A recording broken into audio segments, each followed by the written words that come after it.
Hey everybody, the kids are asleep. Hopefully they stay asleep, and I just thought I would shoot another video real quick. This one is going to be on my struggles with breastfeeding. I feel the need to do this video because there's a lot of breastfeeding moms out there who preach breastfeeding and who kind of put people down because they can't breastfeed. They probably don't even realize that they're doing it.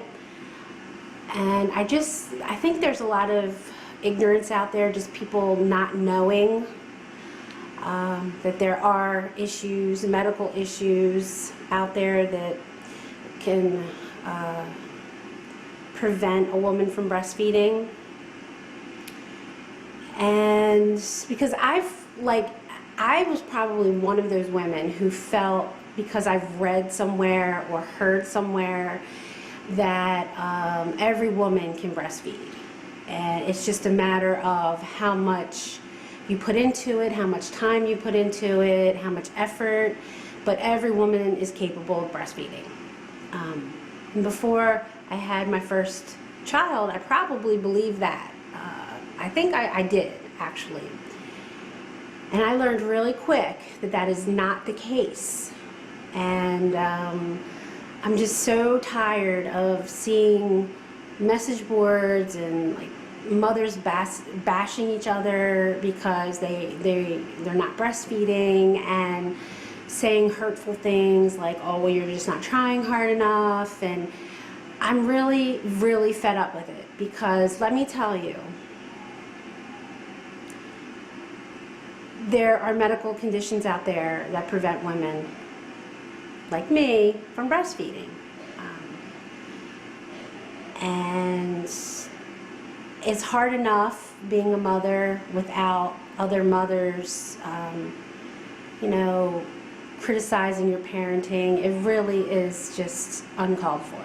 So I hope I can educate some people out there on this issue. So here we go.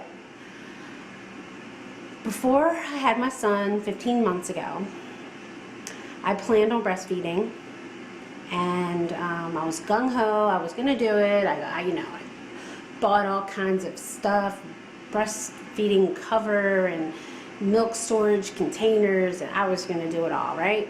So after I had my son, I tried so hard. I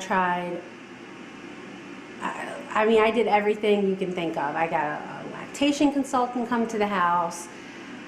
I took all kinds of herbal supplements. I took fenugreek. I even took domperidone, which is a drug that you can't even get in the United States, and I got it from a Canadian pharmacy, but and that actually helped a little bit. But after about 2 months of taking it, I developed heart issues from it and ended up in the emergency room. So if you're taking domperidone, be careful. I'm just gonna put that out there. Nothing lasting. I had preventricular contractions, and but I stopped it immediately. But anyway, getting back to it. So at the peak of my supply, like when I was taking the domperidone, hello kitty, I was taking the domperidone and the fenugreek and pumping. I was pumping every 2 hours besides the breastfeeding, and I even had the lactation consultant do the whole weighing before and after. So feeding wise, had her weigh before and after breastfeeding, and there was no change in the weight of the baby, and I was only getting maybe, I think the most I ever got was like maybe an ounce a day, okay, and that's with taking domperidone and with the fenugreek and pumping and breastfeeding. So I began to get so upset with myself and my body, and I was just like, why is this happening to me? You know, I should be able to do this. Everybody should, you know, can do this. And then I educated myself, and thinking back on it, I should have known, I really should have known something was wrong, because I had a scan, I had a mammogram several years ago, and the results came back saying fatty replacement of breast tissue, which basically meant I didn't have breast tissue, which I have IGT, which is insufficient glandular tissue. And I should have put those two together, but I didn't, and I totally forgot about that scan that I had done until all this kind of happened. And I was like, oh, I had that mammogram, and those were the results. And at the time, my doctor never went over the results with me, because it's a long story, but I worked for a doctor and I got the prescription from him, and so I never actually went over it with the doctor. Okay, so I do have IGT, but I knew that I had breast hypoplasia. Okay, that's something that I've always had, and you can, okay, so when I was in the hospital giving birth and everything, and they saw, the lactation consultant in the hospital saw my breasts, she's like, okay, you do have hypoplasia, but that doesn't mean you won't be able to breastfeed, because you can have hypoplasia and still be able to breastfeed. So the size of your breast don't matter, because I've always been very small, and I always knew I was different than other women. But that's not an indication of what's inside, basically. But I do have both. I have hypoplasia and with IGT. And you can also not have hypoplasia and have IGT. Okay, so one doesn't mean you have the other.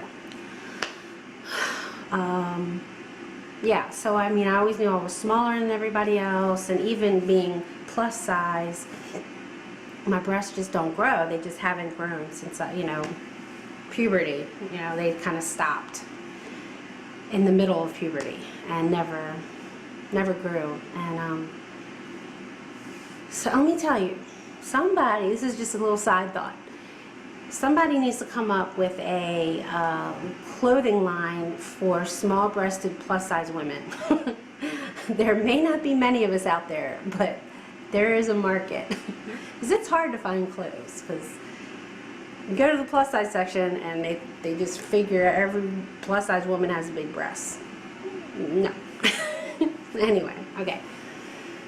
So anyway, for 4 months, I diligently did the pumping, the breastfeeding, the supplements, and I just decided, okay, I'm just going to give him what I have, and that's hopefully going to be good. I mean, obviously I gave him formula, and yes, I gave him formula. Oh. I didn't have a choice, did I? Well, I did, before you guys jump on me, I did look into breast milk donation, and my husband and I decided that's not for us.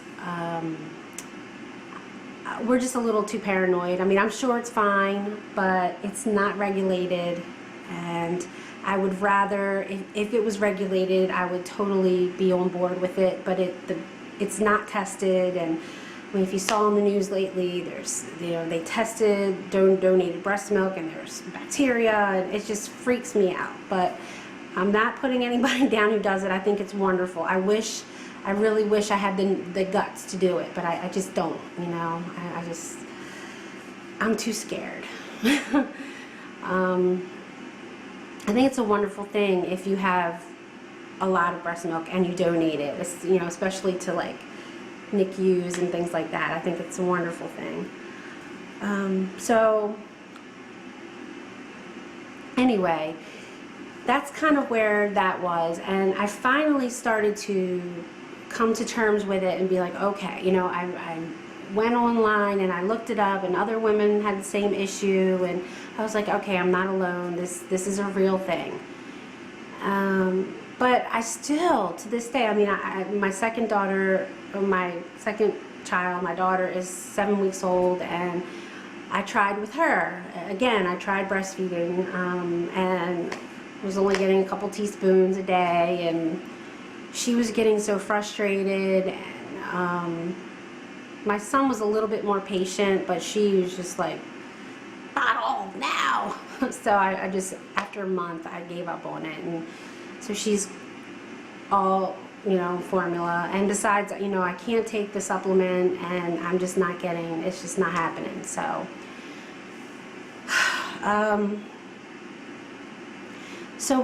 another thing I wanted to say is for people who don't understand, who think that breastfeeding is something everybody can do. If you think of it this way, like say I had infertility issues, okay? Or you were infertile, you were having trouble getting pregnant, and everybody all around you always says things like, oh, you're just not trying hard enough. Every woman can get pregnant. You just need to relax. I mean, how does that make you feel? Think about it. It makes you feel pretty crappy. And that's the way I feel when I see and hear comments like that from women who are breastfeeding and have just milk, just like stockpiles of it, and oh, everybody can do it, and you're just not trying hard enough, you're just lazy. No, that is not the case. And even if I could breastfeed and decided not to, that's my decision. That is what I decide for my family. I don't like it when everyone judges everyone else's parenting. I mean, it annoys me to no end, honestly. Oh, you didn't vaccinate your kids. Oh, you're doing homeschooling. Oh, leave it alone. Like, seriously, concentrate on your family. I'm sorry, it just bothers me. So that's what that's what I'm trying to say is, before you walk in someone else's shoes, don't judge. Like, he who is without sin cast the first stone. Like, you don't know what another person's going through, okay?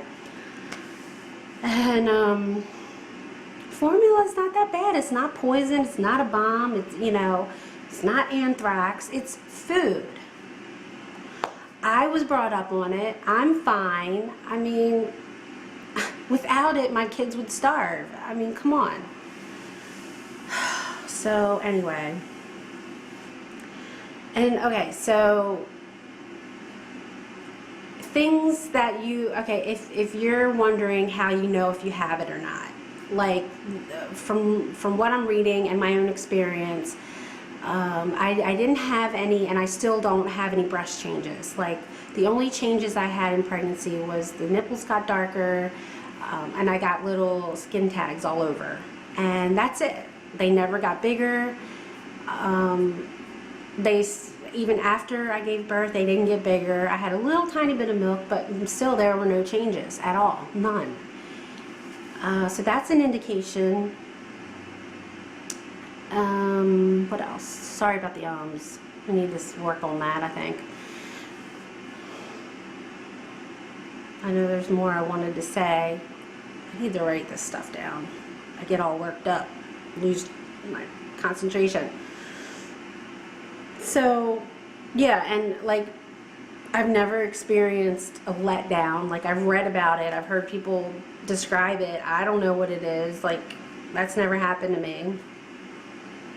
And it's just frustrating. It's really frustrating, especially, when you're surrounded by all those comments and stuff. I would just say, this is what's best for my family. And yes, I agree. Breast is best. I agree with that. That's a scientific fact. I'm not disputing that. but I'm disputing it's a scientific fact that not all women can do it. That's all I'm saying. Yeah, so just be a little bit more compassionate and understanding, you know? That's all. It is very damaging to the psyche to think that you are unable to provide food for your child, you know, the most basic thing. It's very hurtful, and even though I know this is the way God made me and I accept it, it still kind of hurts, you know. I still like, well, why can't I? You know, but there are bigger things out there. There are bigger worries, and I mean, I'm just so blessed that I got pregnant so easily with my kids, and being as old as I am, you know, I'm 42, and you know, I had my son at 41 and my daughter at 42, and I'm blessed. I know I'm blessed. I just feel so bad for people who are having trouble. I'm so sorry, and you know, I pray for people all the time, and so what if I give my kid formula, right? Come on, so what? I have the TV on. Sometimes I put the baby TV on, and Eli loves it. You know, it doesn't make me a horrible person. All right, guys, I'm gonna get off the soapbox, but I really hope that this helps some people. You know, if you're going through it, if you don't understand why things aren't working properly, don't feel bad. You know, I mean, you're gonna feel bad, I know, but just know that you're not alone. It happens. So be nice to each other, and I'll see you on the next video. That's all I have. If you have any questions, please don't hesitate to ask me. You can private message me if you don't want it on the in the comments. I'd be happy to respond to anybody. I'm a pretty open person, so I'd love to hear from you. Okay, guys. Bye-bye.